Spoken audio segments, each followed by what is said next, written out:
আসসালামু আলাইকুম, আমি মেজাজ লোকজাতি চ্যানেলে আপনাদেরকে স্বাগত জানাচ্ছি। আপনারা জানেন যে আমরা দীর্ঘদিন ধরে সাইপ্রাস নিয়ে কাজ করছি।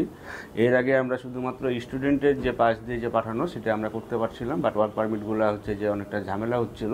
বাট এই মুহূর্তে যদি আপনি বলেন তাহলে আমাদের ওয়ার্কের কাজগুলো খুব দ্রুততার সহিত হয়ে যাচ্ছে।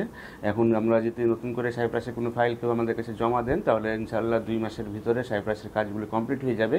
এবং এগুলো হচ্ছে যে কোনো একটা কোম্পানির নামে ইস্যু হবে, কনস্ট্রাকশন কোম্পানির নামে সাধারণত ভিসাগুলো ইস্যু হয়, কারণ এগুলো হচ্ছে দ্রুত ওয়ার্ক পারমিটটা দিয়ে দেয়। এবং কনস্ট্রাকশন কোম্পানিতে আপনি গিয়ে প্রথমে হয়তো 2-3 মাস কাজ করবেন, এরপরে চাইলে আপনি আপনার কাজটি চেঞ্জ করতে পারবেন। এবং বরাবরের মতনই আমরা বলি যে সাইপ্রাসের যে কোনো কাজের জন্য আপনি যান না কেন 1 লাখ টাকার নিচে স্যালারি পাবেন না ইনশাল্লাহ। এবং আমরা যে সকল লোকজন পাঠিয়েছি তারা 1,30,000 মতো স্যালারি পেয়ে থাকে। সুতরাং আপনারা যদি মনে করেন যে না খুব দ্রুত সময়ের ভিতরে সাইপ্রাসে যে আপনারা কাজে জয়েন করবেন, সেক্ষেত্রে আপনারা আমাদের সাথে যোগাযোগ করতে পারেন। যোগাযোগের জন্য আমাদের নাম্বারগুলোতে ফোন দিতে পারেন অথবা সরাসরি আমাদের অফিসে এসে ভালোভাবে জেনে নিতে পারেন। ভালো থাকবেন, সুস্থ থাকবেন। আল্লাহ হাফেজ। আসসালামু আলাইকুম।